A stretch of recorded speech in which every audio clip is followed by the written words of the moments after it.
3 sleeping bags were found still in their tents, and no sign of their occupants.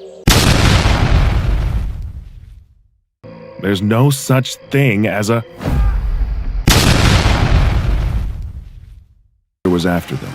Brian was sure of it, but he didn't spare a single glance backwards as he ran for his life.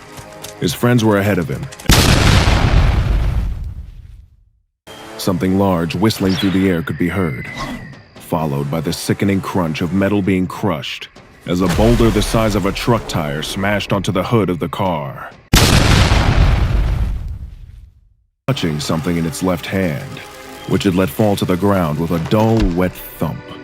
Tearing his gaze away from the creature, Brian realized the indistinct lump now laying on the asphalt was the broken and shattered remains of his friend. Desiccated and mummified, reached down from somewhere above Brian and snatched one of his friends and the man who had stopped his car, lifting them up and out of view. He could also feel the rush of air and 2 smaller thuds on either side of him. And Brian could see her looking up and screaming silently in terror as the monster lurked above Brian somewhere. Then, a massive foot came crashing down.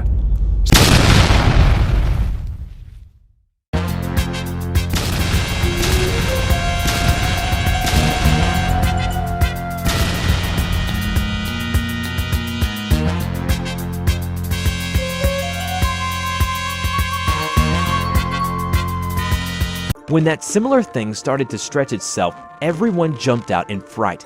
A cartoon hand was chasing Brecco, grabbing it and pulling it back. Little Brecco made a painful sound until it was completely in the creature's mouth. The chewing began. John started to kick the arms and Ava's feet so she could escape. He told her to not look back and run as fast as possible. They would distract the beast however they could. To this day, she still doubts whether this decision was the best choice, willing to entertain the only remaining audience, itself.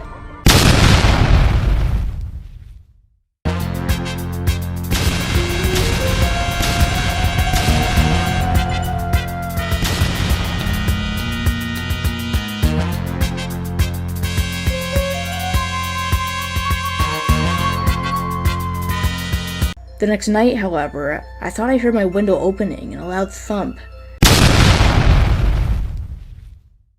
The next morning, Edwin dropped his coffee cup when he saw me. He held up a nearby mirror and I saw myself. I stared in his eyes, my eyes widening. "You somehow lost your kidney last night." Around midnight, I woke up to see a truly horrifying sight. I was staring face to face with a creature with a black hoodie and dark blue mask. The creature lunged at me and tried to claw open my chest to get at my lungs. Upon entering my room, I was scared but remained calm. I saw Edwin's body and something small laying next to it.